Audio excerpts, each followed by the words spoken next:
যে শাশুড়ি মা আসছে এখন, সোনা কিনেছে, সোনা কিনেছে।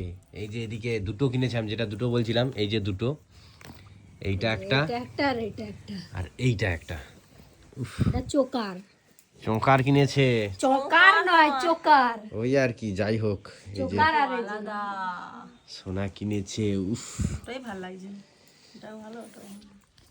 মা বলো, তোমার মেয়ে সোনা কিনেছে। ভালো খুব ভালো লেগেছে। হয়েছে। কালকের যেটা দেখাইছিল সেটা তো একদমও পছন্দ ছিল নি, কারোরই একদমও পছন্দ পছন্দ ছিল ছিল কি না। বলি, আর এটা তবুও একটু পছন্দ হয়েছে। মাকে এটা দেখে লাস্টে ওটা দেখিয়ে বলে এটা তো আগে থেকে কিনা বলে আছে। ওটা তো আগে তো ছিল, মানে চকারটা ওটাও আজকে নতুন আনা হয়েছে। টোটাল হচ্ছে যে 50 1 লাখ টাকা সোনা। 1,10,000 এটা 38 আর ওটা 70, 68 এটা 68, এটা 38। 38 বাকি বানি খরচা নিয়ে বানি খরচা নিয়ে 1,07,000, 1,07,000 8 1,08,000। নাইস। ঠিক আছে, খুব সুন্দর। আমার কি হলো গাইস? আমার কিছু হলো না। তুমি তোমরা ভিডিও লাইক করো, বানাচ্ছো? তোমরা লাইক করো।